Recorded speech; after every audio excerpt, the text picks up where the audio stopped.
आपल्या सगळ्यांनाच माहीत आहे की व्यवसायासाठी स्वच्छता किती गरजेची असते. पण विचार करा, ही फक्त एक साफसफाईची गोष्ट आहे का? नाही. हे आहे तुमच्या ब्रँडचे एक प्रकारे संरक्षण कवचच. तर आज आपण हेच बघणार आहोत की फक्त वरवरची स्वच्छता पुरेशी नाही, तर व्यावसायिक स्वच्छता तुमच्या व्यवसायासाठी इतकी महत्त्वाची का ठरते. कल्पना करा, एखादा ग्राहक तुमच्या दुकानात किंवा ऑफिसमध्ये येतो. त्याला सगळं कसं चकाचक दिसतंय, पण खरंच सगळं स्वच्छ आहे का? म्हणजे अशा कोणत्या गोष्टी असू शकतात ज्या आपल्या डोळ्यांना दिसत नाहीत, पण व्यवसायावर मात्र मोठा परिणाम करू शकतात? बघा, स्वच्छ दिसणं आणि आरोग्यदायी असणं यात जमीन अस्मानाचा फरक आहे. एखादी गोष्ट वरून कितीही चकचकीत दिसली तरी आतून ती तशीच असेल याची खात्री नसते. तिथे असे अनेक जंतू असू शकतात जे आपल्या साध्या डोळ्यांना कधीच दिसणार नाहीत. मग या न दिसणाऱ्या समस्या म्हणजे नेमकं काय? तर विचार करा. उपकरणांमध्ये, फर्निचरच्या कोपऱ्यांमध्ये साचलेला घाम आणि मळ, वेगवेगळ्या पृष्ठभागांवर वाढणारे जंतू आणि इतकंच काय, तर हवेत तरंगणारे दूषित कण सुद्धा. आता होतं काय की रोजच्या साफसफाईत या गोष्टींकडे आपसुकच दुर्लक्ष होतं. आणि हे सगळं कोणासाठी जास्त महत्त्वाचं आहे माहितीये? अशा व्यवसायांसाठी जिथे ग्राहकांचा थेट संपर्क येतो. उदाहरणार्थ जिम्स, सलून्स, स्पा, क्लिनिक्स किंवा अगदी रेस्टॉरंट्स.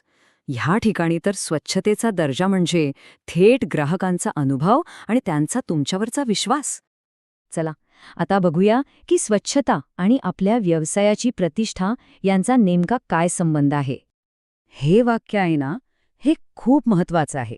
खास करून सेवा क्षेत्रात म्हणजे सर्व्हिस इंडस्ट्रीमध्ये. तिथली स्वच्छता म्हणजे तुमच्या कामाच्या गुणवत्तेचा आरसाच असतो.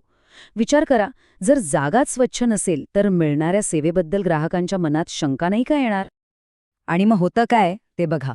स्वच्छता कमी पडली की ग्राहकांचा विश्वास कमी होतो आणि त्याचा थेट फटका आपल्या ब्रँडच्या प्रतिष्ठेला बसतो. ही एक अशी साखळी आहे जी तोडणं किंवा मुळात तयारच होऊ न देणं खूप गरजेचं आहे. तर मग यावर उपाय काय? सोपा आहे. फक्त रोजची वरवरची साफसफाई करून चालणार नाही, आपल्याला त्याच्या पलीकडे जाऊन विचार करावा लागेल. बरं, मग पाहूया की आपले कर्मचारी जी रोजची साफसफाई करतात आणि व्यावसायिक लोक जी डीप क्लिनिंग करतात, त्यात नेमका फरक तरी काय असतो? हा तक्ता बघा, इथे फरक अगदी स्पष्ट दिसतोय. व्यावसायिक टीम ती प्रशिक्षित असते. त्यांची उपकरणं इंडस्ट्रियल ग्रेडची असतात. ते जी जंतुनाशकं वापरतात ती उच्च दर्जाची आणि सुरक्षित असतात.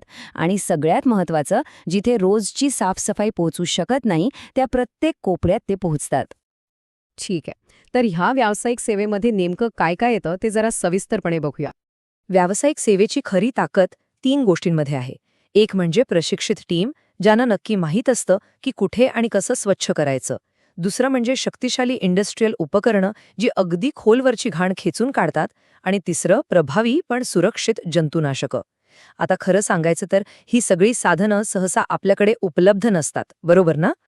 आणि या व्यावसायिक स्वच्छतेचं ध्येय फक्त जागा साफ करणं नसतं, तर flowers, machines, treatment area, washroom म्हणजे ग्राहकांच्या संपर्कात येणारी प्रत्येक जागा पूर्णपणे निर्जंतुक करणं हे त्यांचं ध्येय असतं.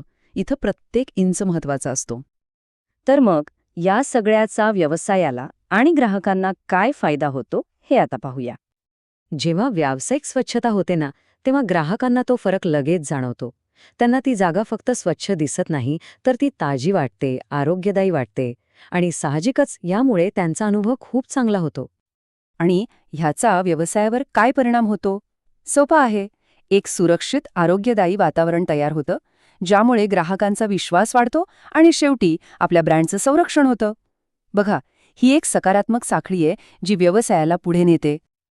तर मग शेवटी एकच प्रश्न विचारायला हवा, असा कोणताही व्यवसाय जो ग्राहकांच्या विश्वासावर चालतो, त्याने स्वतःला विचारायलाच पाहिजे की आपला व्यवसाय स्वच्छतेचा हा सर्वोच्च दर्जा सातत्याने म्हणजे प्रत्येक वेळी पूर्ण करतोय का?